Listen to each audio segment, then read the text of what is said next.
داسې حدیث دی که نه زه یم چې نن دا ستاسو دپاره یو هدیه دومره هم پرې زړه خوشحاله شي. معاذ بن جبل رضی الله عنه وی پیغمبر صلی الله علیه وسلم دا خبره کړې ده ان شئتم انبأتكم ما اول ما يقول الله للمؤمنين يوم القيامه. که ستاسو خوښی پیغمبر صلی الله علیه وسلم وی نو وی زه به تاسو ته هغه اولنۍ خبره وکړم چې الله به کوي مؤمنانو ته د قیامت په ورځ. یعنې هغه که ستاسو زړه غواړي زه به درته هغه خبره وکړم چې الله به اولنۍ خبره کوي مؤمنانو ته، څنګه چې مؤمنانو سره ملو شي دا خبره به ورته کوي.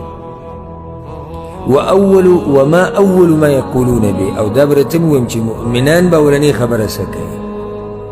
اوس دا خبره څوک نه غواړي چې وکړي. وی موږ وایو چې قلنا نعم یا رسول الله، مونږ ټول یا رسول الله ولې نه دا خو ډېره ناشنا خبره چې دا څه خبره به اولنۍ الله کوي او کومه خبره به اولنۍ د مؤمنان کوي. وإن الله يقول للمؤمنين، او دې حدیث ته غوږ کېږدئ، إن الله يقول للمؤمنين هل أحببتم لقائي. الله مؤمنانو ته وایي ستاسو زما سره د ملاوېدو شوق و، زما سره ملاقات خوښ و. فيقولون نعم يا ربنا، نقول اولنی خبر به هغوی دا کوي چې او یا الله زموږ ملاقات خوښ و تا سره، زموږ خو د ارمان و امید و شوق و تمم وه چې تا سره به ملاقات کوو.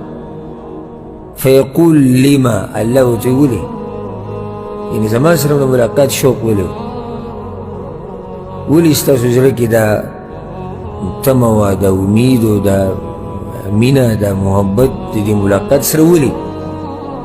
فیقولون رجونا عفوک ومغفرتک، یا الله د دې لپاره ځکه چې زموږ امید و، یعنې ستا سره موږ ملاقات ولې خوښو، ځکه چې زموږ دا امید و ستا نه یا الله چې ته به موږ باندې ته به موږ سره د عفو معامله کې او موږ ته به بخښنه کې.